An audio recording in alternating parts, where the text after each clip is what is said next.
Geopolítica, as pessoas não sabem o que é geopolítica. Não sabem. A gente podia até começar... Podemos. Por isso, o que é geopolítica? Olha, a própria palavra... Não, primeiro vamos falar do significado genérico da palavra. Quando você fala em geopolítica, as pessoas pensam em... tá falando de política internacional, de relações internacionais.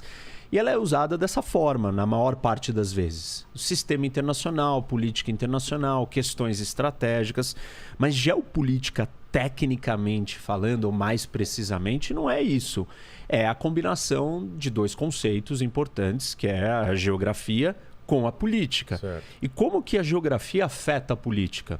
Então, a geopolítica é uma teoria que tenta explicar como que os espaços, como que lugares criam certas realidades políticas, certas causalidades históricas na política.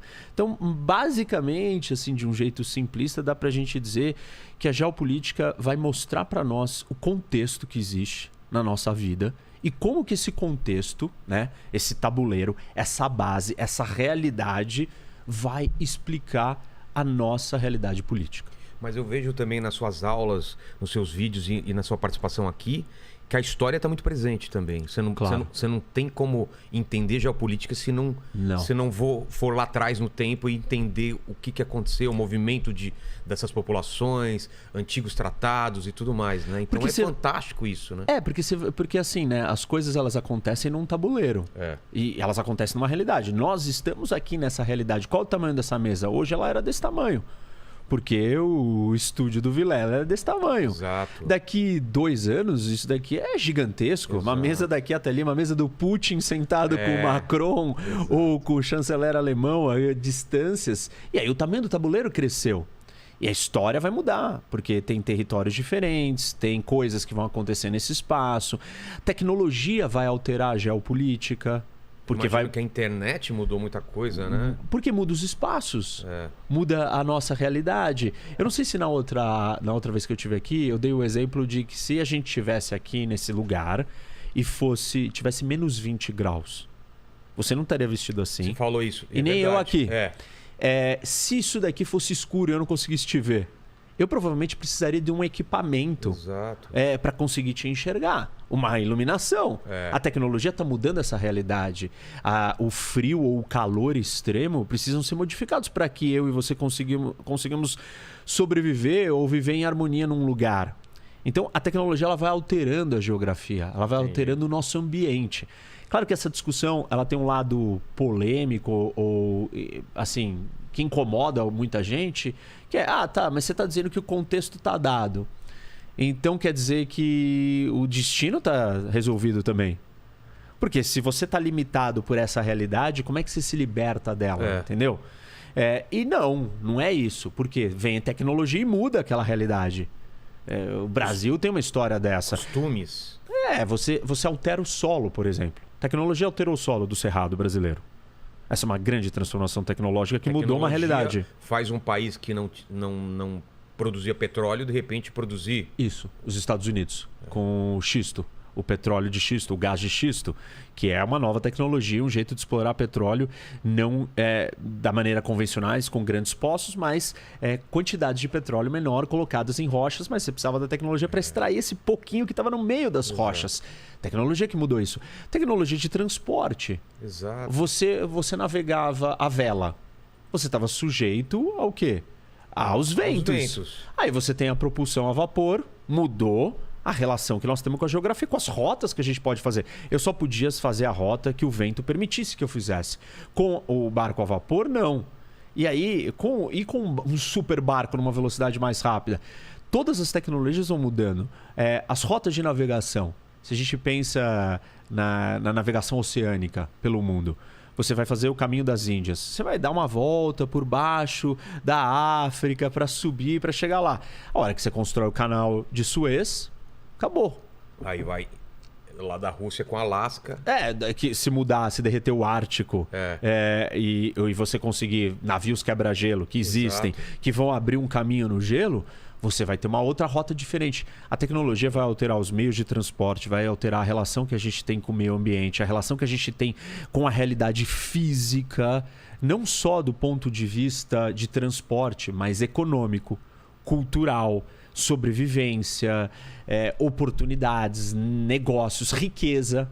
Toda vez que alguém fala de petróleo, fala de recursos naturais, fala de agricultura, fala de minério, isso é pura geopolítica. Exato, né? Porque são as coisas da natureza que estão ali para fazer um efeito na nossa realidade. Agora tá essa luta, essa corrida por baterias mais baratas e mais potentes. Imagina alguém descobre alguma aí forma estamos usando de um recurso natural, que é o lítio. E aí ele tem em determinados lugares.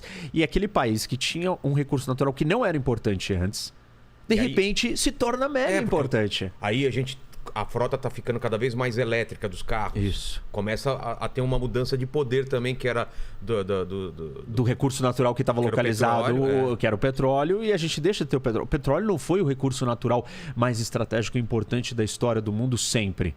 A gente teve que descobrir a existência do petróleo, o uso dele e os seus milhões de desdobramentos, não só como combustível, mas como outros produtos, né? Plástico, etc. Então, o petróleo acaba virando um ativo natural estratégico, que não era. E isso começa a dar poder para aqueles países que têm muito petróleo. Quando a gente fizer a transição para fora do petróleo, o novo recurso natural, e se a gente fizer uma transição, vamos supor, para a energia nuclear, e aí o urânio é o grande recurso. Quem tem mais urânio vai ser mais importante do que quem tem o petróleo.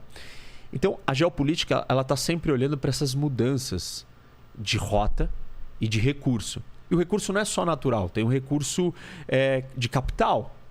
Que tipo de capital? Sei lá, você criar invenções ou cérebros pensantes capazes de construírem riqueza.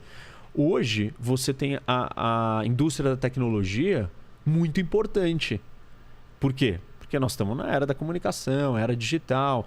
Então, aqueles países que conseguirem criar as melhores empresas de tecnologia têm uma vantagem de capital. Isso é uma vantagem geopolítica. Parte da disputa entre Estados Unidos e China se dá por esse avanço de quem vai dominar isso. Nanotecnologia. As novas tecnologias. Rede neural. Robótica, AI. Exato. A inteligência artificial. Então, e você tem players novos agora. Você tinha países e agora você tem mega corporações também. Donas do Facebook, o Meta lá, que tem um poderio de decisão maior que muitos países, né?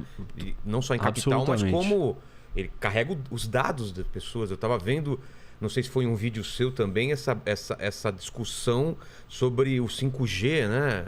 Isso é muito importante. Muito importante, que a China, o pessoal tem medo... Qual que é a empresa? A Huawei. O pessoal está com medo de deixar ela entrar porque ela vem com a vantagem do 5G, mas também... E aí a Rússia, pela proximidade da China, prefere a China do que os Estados Unidos entrar com o 5G. Então tudo isso não é só... Quem tem a tecnologia melhor? É quem eu vou me aliar, quem eu vou deixar entrar. Cara, é muita coisa. Porque o que a gente tem que entender? Que a relação humana, ela não é pacífica. E isso é uma premissa básica para entender a geopolítica. Porque você vai falar assim, não, mas por que faz diferença o outro ter mais recurso que eu? Porque existe escassez. Quando existe escassez e eu preciso daquele recurso, eu vou brigar com você.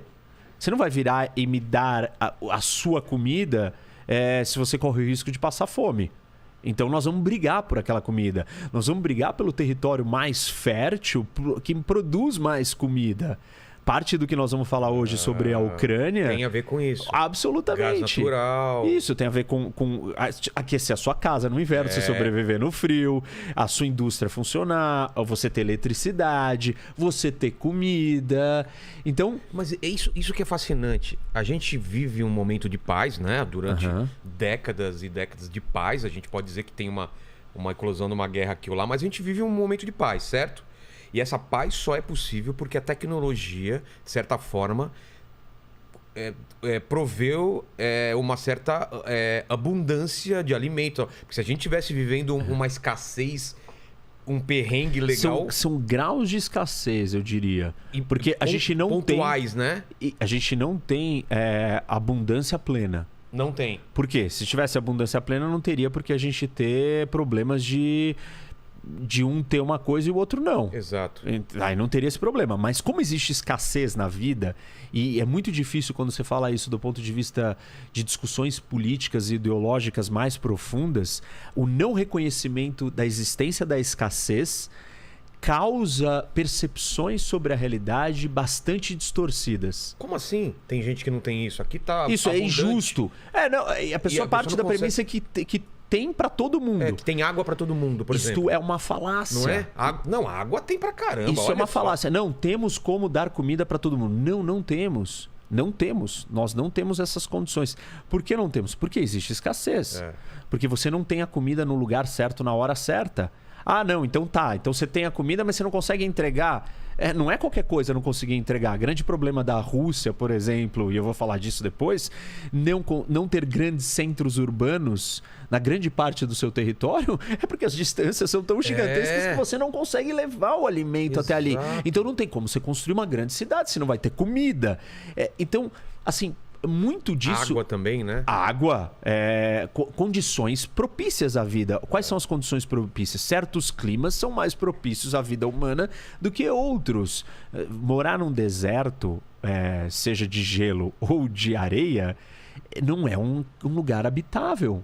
Não é um lugar propício para você construir grandes cidades. Isso pode acontecer? Claro que pode. Dubai é um exemplo disso. Injeção de muito dinheiro. Só que é exatamente isso. Tem um custo ali. Qual o custo? O custo do funcionamento de um ar-condicionado em Dubai. As pessoas, para você ter uma ideia, Vilela, elas passam, deixam seus ar-condicionados ligados 24 horas por dia durante 365 dias por ano. Por quê?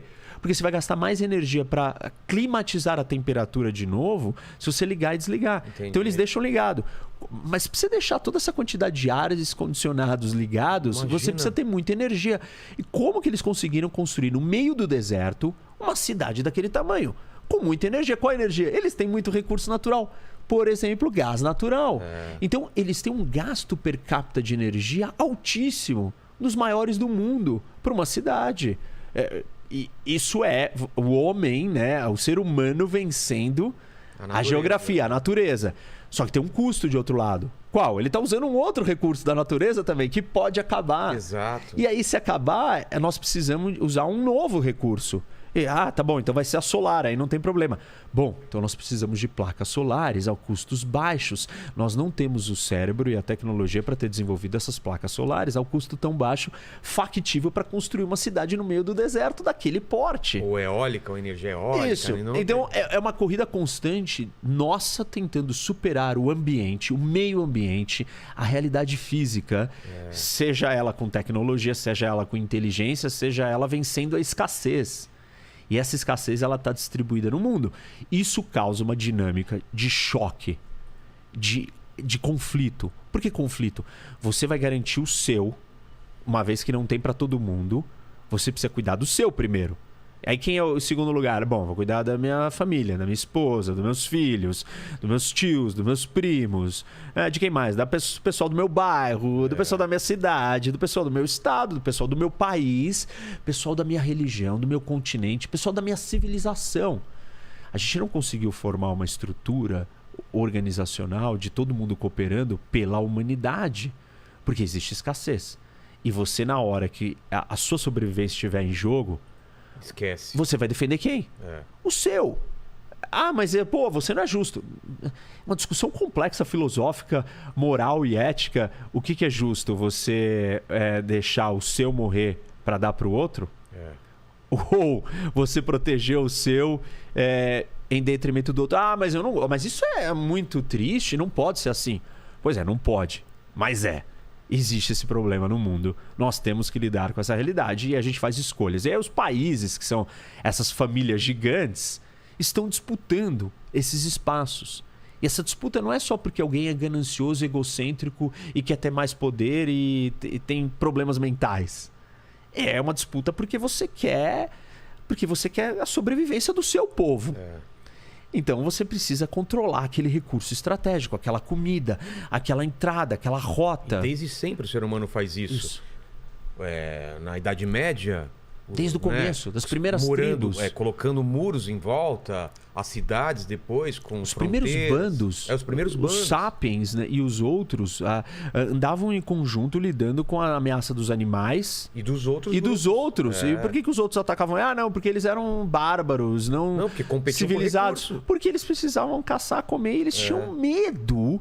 que esse cara vai roubar minha comida antes dele roubar minha comida, antes de roubar minha água? Eu preciso me proteger, qual que é a melhor defesa? Talvez eu atacar ele antes que ele me ataque e assim por diante. Então, a gente não conseguiu viver em harmonia. Porque se eu falo todas essas coisas e as pessoas não entenderem que existe uma disputa estratégica de poder, não poder no sentido de eu quero acumular e ser o rei. Não é aquela coisa de filme barato do vilão que quer dominar o mundo. Não é war, né? Dominar por dominar. Não, eu quero ter mais. Não é isso, né? É domínio por sobrevivência, é domínio por riqueza, é domínio por desenvolvimento, é domínio por abundância. Abundância não no sentido de sobrar, né? Mas no sentido de riqueza. Você quer que toda a população do seu país tenha direito a um transporte de qualidade, possa ter carros. Essa é uma discussão super interessante e difícil no mundo. Nós vamos deixar todo mundo no mundo ter um carro? Isso tem um impacto gigante dependendo de qual é o tipo de veículo que nós teremos. Exato. A combustão, a poluição, os problemas todos que isso impacta no meio ambiente. Não, vão ser elétricos. Bom, tá bom, elétricos, elétrico precisa de energia. Se não é o petróleo, é o quê? É carvão queimando? Não, é nuclear. Não, nuclear eu não gosto. Entendeu? Você não consegue fugir. E tudo isso acaba culminando, né, ou afunilando num grande tabuleiro de disputas estratégicas de altíssimo nível. E esse é um ponto interessante sobre a geopolítica. A geopolítica não é uma coisa do mundo comum. Não está acessível a qualquer um. Porque, primeiro que é numa escala muito grande. Muito alta. É macro. Macro e a maior de todas. É o jogo maior do tabuleiro do planeta. É mesmo? É o maior jogo que é jogado. É o maior jogo que você pode jogar. E isso está distante da pessoa comum, né? Pô, minha vida eu tenho que acordar, trabalhar, cuidar do meu problema, chegar ali. Tá me enchendo o saco. Isso, tipo, não, tem um problema em casa, meu filho, eu tenho que ganhar o dinheiro para pagar. Né? É isso, não é o macro. E quem é que estuda isso? São as pessoas que estão preocupadas com a sobrevivência de uma nação inteira. Então, São as altas escalas de poder de uma nação. Então o Brasil parece distante, isso que está acontecendo com a Ucrânia e Rússia, mas a gente tem que estar atento pra caramba, tomar lados, decidir o que a gente vai fazer e ter uma política, ter uma diplomacia em relação a isso, né? É muito importante. A gente precisa entender onde nós estamos pisando, para onde o mundo está indo, para a gente se posicionar.